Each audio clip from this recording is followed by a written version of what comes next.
les parece, vamos a dar ahora paso a la intervención de Leonardo Mellado González, de ICOM Chile. Él es presidente del Comité Chileno de Museos, profesor de Historia, Geografía y Educación Cívica de la Universidad, máster en Museología en la Universidad de Valladolid, coordinador del vínculo con el medio del Archivo Nacional, exdirector del Museo Violeta Parra y es jefe de Educación y Ciudadanía del Museo Histórico Nacional. Es académico, investigador, educador patrimonial y además músico. Hoy nos va a hablar de la museología social en Chile, una tarea pendiente, avances y retrocesos. En su presentación nos habla de que tras la Mesa Redonda de Chile de 1972 se establecieron diversos compromisos sobre el quehacer de los museos para el futuro. Sin embargo, tras el golpe de Estado de 1973, dicho proceso en Chile quedó estancado hasta la entrada de la vuelta a la democracia. No será sino hasta finales de la década de los años 90 en que los museos comiencen a desempolvarse de su vetusto letargo para dar inicio a los procesos de transformación importantes que hoy nos va a comentar. Leonardo, cuando quieras, tienes 10 minutos, ya sabes. Muchas gracias, muy buenas tardes, buenos días, según corresponda. Primero que todo, saludar a Mario Moutinho, a Mario Chagas, a Encarna Lago y a todo el equipo que ha trabajado en la organización de estas conferencias y por invitarme también a ser parte de ello. Y felicitar también por los 35 años de Encarna y por supuesto del Minom. No sé si Encarna tiene 35, la verdad. Espero que sí, o menos. 58. Muy bien, muy bien. Necesito, si me pueden poner la presentación, por favor, de PowerPoint.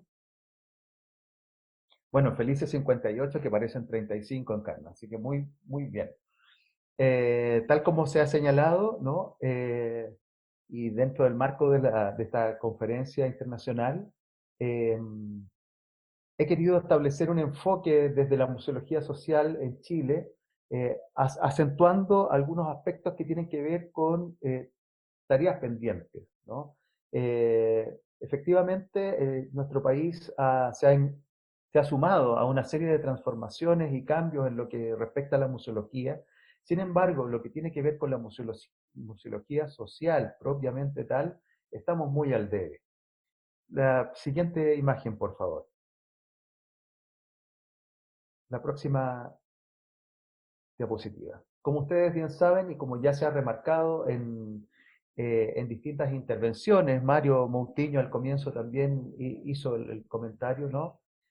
Podríamos decir que uno de los grandes hitos en materia de enfoque, ¿no?, social en la museología es la Mesa Redonda de Santiago de Chile. Nosotros en Chile y quienes estamos sensibles a la museología social, nos sentimos muy identificados con este hecho, con este acontecimiento, que está próximo además a celebrar 50 años y que dejamos la invitación abierta para que se sumen a las actividades que como ICOM Chile vamos a desarrollar precisamente en conmemoración de aquello, de aquel evento tan importante.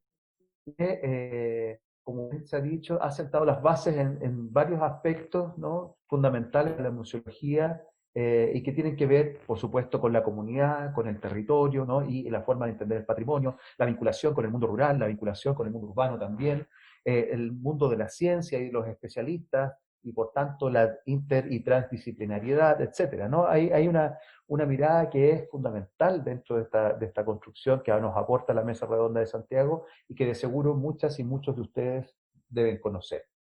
Próxima diapositiva, por favor. Un punto importante que quisiera destacar de ese momento, aparte de las resoluciones, ¿no es cierto?, que son tan significativas, tiene que ver con que la Mesa Redonda de Santiago se instala desde una visión de crisis. Se asume en su contexto de los comienzos de los años 70, ¿no?, que el mundo en su conjunto y particularmente América Latina, ¿no?, está sumida en un momento de crisis y de cambios y transformaciones. Y en ese sentido es donde de alguna u otra forma me interesa mirar el proceso también en perspectiva histórica y mirarlo desde el hoy. Un hoy que también es un manifiesto de crisis, ¿no? No solamente hablamos de una crisis sanitaria, producto del COVID-19, sino también hablamos, y especialmente en el caso chileno, ¿no?, de crisis social, de crisis económica, ¿no?, y también de crisis cultural, porque todo eso ha incidido en muchos cambios y transformaciones que vienen de antes de incluso la expresión del COVID o el surgimiento del COVID. Ahí podemos ver, ¿no?, la siguiente, por favor. Entonces, para nosotros es importante señalar que desde la Mesa Redonda de Santiago hasta esta conferencia, ¿no?, de 2020, nosotros tenemos un muy gran paréntesis en la museología en Chile, que estamos tratando de achicar o estrechar como brecha. Si bien es cierto, en la Mesa Redonda de Santiago del año 72, como decía, se planteó la idea del museo integrado. Al año siguiente de la Mesa Redonda nosotros tuvimos un golpe militar y la implantación de una dictadura que fue por muchos conocida, ¿no es cierto?, y que ha significado en cierta forma el estancamiento de procesos fundamentales en distintas materias, por supuesto todo lo que involucra también la violación en materia de derechos humanos y en la desconexión en gran medida con el resto del mundo, ¿no? Chile como que se empieza a insertar en el concierto internacional más o menos a partir de los 80, la dictadura termina luego de un plebiscito en el año 89-90, ¿no? Y en ese periodo podríamos decir que viene todo un proceso de transición a la democracia que más o menos se extiende, según algunos estudios historiográficos, sociológicos, antropológicos, en fin, de las ciencias sociales, hasta más o menos el año 2000. A mi juicio, todavía estamos nosotros en nuestro país eh, inmersos en este proceso de transición, que se ha visto reflejado precisamente porque hoy todavía contamos con una constitución política que surgió durante la dictadura, contamos también con un modelo económico y social que surge y se implanta también en ese entonces, que es el modelo neoliberal, del cual hemos sido una suerte de conejillos de India en cuanto a su implantación. Y todo eso ha rebotado, ha redundado, lamentablemente, en la tremenda proyección que pudo haber tenido en la implantación de una nueva museología y una museología social en nuestro país. Y por eso que todos estos procesos que menciona allí, junto con la Declaración de Quebec, el informe Bertland, y sobre el tema de crecimiento sostenido, la Declaración de Río, entre tantos otros avances que se vieron en distintos ámbitos del conocimiento y que redundan de alguna u otra forma también en la teoría museológica, eh, nosotros no la pudimos vivir, salvo contadas iniciativas que nacen a finales de los años 80 o en la segunda mitad de los años 80 de parte de pequeñas comunidades, ¿no?, que empiezan a organizarse y a valorar su patrimonio de cierta forma especial, ¿no? Y ahí está el caso, por ejemplo, del Museo de la Ligua, que quisiera destacar porque su director está aquí también presente, según entiendo. Próxima diapositiva, por favor. Siguiente. Eh, entonces nos encontramos ya, digamos, desde el año 2000, próximo al año 2010, con una serie de cambios y transformaciones ya más acelerados que intentan un poco entonces estrechar esta diferencia que teníamos con el tiempo de la dictadura, ¿no? Pero aquí vamos a ver cómo la dictadura aún nos sigue persiguiendo y nos afecta en cuanto a enfoque de museología social. Por ejemplo, en el Museo Histórico Nacional, donde trabajé varios años, nosotros realizamos desde el año 2013 hasta el año 2018 todo un proceso de discusión, de diálogo participativo con distintos actores especialistas y no especialistas, personas propias de la ciudadanía, para reflexionar y proponer un nuevo guión para el Museo Histórico Nacional. Entiéndase, un museo que en general obedece a un perfil más bien de línea conservadora, ¿no? Pero que estábamos buscando en ese momento justamente insertar toda una mirada participativa, como señalaba, inclusiva también por otra, porque tenía un proyecto arquitectónico, y además una serie de otros cambios que apuntaban a la transdisciplinariedad, ¿no? De hecho, el guión se construye o se propone en base a miradas filosóficas, antropológicas, sociológicas, psicológicas, artísticas, científicas, etc., ¿no? Sin embargo, siguiente lámina, por favor, en este proceso, ¿no es cierto?, nosotros realizamos distintos ejercicios expositivos como para ir probando justamente este mecanismo, ¿no? Siguiente lámina, por favor. Y tuvimos esto, ¿no? Un recientemente nombrado ministro de Estado de un gobierno que asume ahora en el año 2018, señala lo siguiente, señala que, perdón, la ministra no está de acuerdo con una crítica que nosotros hicimos dentro de una exhibición que se llamó Hijos de la Libertad, donde poníamos distintos frases de distintas personas a lo largo de toda la historia de Chile de cómo entendían la libertad. Y una de esas frases era una frase de Pinochet, que era el dictador, ¿no es cierto? Y esto significó o redundó en una sobrereacción, a nuestro juicio, que terminó con la expulsión del director, el cierre de la exposición y la censura de la siguiente exposición, que también tenía un enfoque participativo, ¿no? Y con ello se truncó el proceso de transformación y cambio de este proyecto que nosotros habíamos denominado Museo Mestizo, ¿no? En esta lógica de integración. Siguiente lámina, por favor.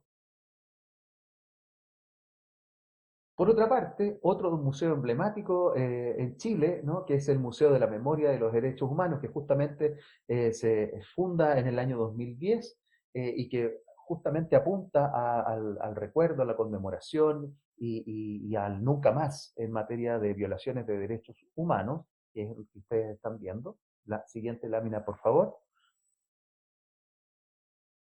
Se ve afectado por la opinión, aquí sí, del ministro de Cultura recientemente asumido, quien en una declaración previa a él haber asumido como ministro, señala, sobre el Museo de la Memoria, más que un museo, se trata de un montaje cuyo propósito que sin duda logra es impactar al espectador, dejarlo atónito, impedirle razonar. Es un uso desvergonzado y mentiroso de una tragedia nacional que a tantos nos tocó tan dura y directamente. Se pone en cuestión, ¿no? Y eso es lo que me interesa por lo menos instalar así muy brevemente, se pone en cuestión estas miradas que hoy en día nosotros incluimos dentro de la lógica de la museología social, eh, y el rol, por ejemplo, en materia de derechos humanos, la función política del museo, que no podemos desconocer. ¿Qué trajo como consecuencia? El ministro tuvo que renunciar debido a la presión social, y aquí vemos unas imágenes dentro del museo donde se realiza un acto masivo, improvisado, por parte de la ciudadanía para defender la existencia de ese museo, ¿no? Y el rol que está y sigue cumpliendo hoy en día. Siguiente lámina, por favor.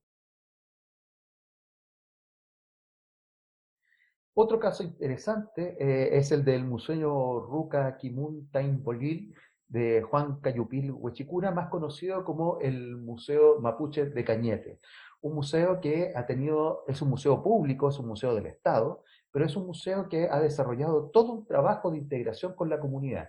Una comunidad, entiéndase, de origen principalmente mapuche, indígena, que ha sido avasallada por el Estado y que tiene hoy en día una contienda importante pública en esta materia. Un museo que hoy en día fue reformulado en el año 2010 con la participación de las personas de esas comunidades, de sabios, de ancianos, de loncos, que son las cabezas, los líderes, de machis, que son las líderes espirituales, ¿no es cierto? Y de una serie de otras personas que participan de ella y construyeron o rehicieron el discurso y el guión del museo. Siguiente lámina, por favor. Próxima, por favor. Aquí se ven algunas imágenes también del mapuche, de sus colecciones, y sin embargo acá vemos cómo hace unos días atrás, ¿no?, producto de las demandas sociales del pueblo mapuche, la comunidad se reúne en ese lugar con la que se siente identificada para marchar a la ciudad en protesta por la liberación de mapuches que están hoy presos, y sin embargo son contenidos por las fuerzas del orden, por la policía, quienes a su vez, ¿no?, lanzan gases y bombas lacrimógenas a las personas y al museo. Lo que ustedes están viendo son personas refugiadas al interior del museo apagando el incendio, un posible incendio provocado por las bombas establecidas en la fuerza pública. Y aquí me interesa simplemente señalar, ¿no?, cuál es el rol que está cumpliendo el museo, también como espacio de resistencia, de visiones, de construcción, ¿no es cierto?, y de representación de las distintas comunidades. Con esto cierro y quisiera saludar, ¿no es cierto?, a otras experiencias que son muy valiosas desde el punto de vista de la museología social, que lamentablemente no caben en este estrecho margen de tiempo, pero como ya he señalado, el Museo de la Ligua, el Museo Quillota, el Museo Placilla, el Museo del Mate en el sur, el Museo de Puerto Williams y la red de Museos de los Ríos, que hoy en día le han dado una tremenda vitalidad a la participación comunitaria de la construcción de museos en nuestro país, que hablan de una posible y una gran renovación en esta materia, pero sin perder de vista que los museos también en nuestro territorio forman parte de espacios de resistencia. Creo que con esto termino. Muchas gracias. Ah, se me olvidaba un caso importante, perdón. El Museo Violeta Parra, que lo tenía allí, ¿no? Y que me tocó la dicha de ser su director y fundador en su momento. Por favor, la siguiente, que estoy un poco preocupado por el tiempo. El museo fue quemado, ¿no? Tuvo 3 incendios este año, ¿no?, en el marco de las protestas sociales. Una situación que no sabemos bien, todavía está en proceso de investigación. Saludo a Esteban Torres, que parece que está por acá también participando, ¿no? Pero que era un museo que está vinculado a la comunidad, que ha seguido trabajando fuertemente en esa vinculación y, y que lamentablemente su espacio físico no solamente está cerrado por las razones del COVID, sino que además y por estos incendios que lamentablemente se obligaron a cerrar sus puertas y que forman parte también de este contexto de movilización social. No se sabe, como les decía, cuál es la razón. Siguiente. Ahí sí. Muchas gracias. Después quedarán seguramente algunas preguntas en el aire.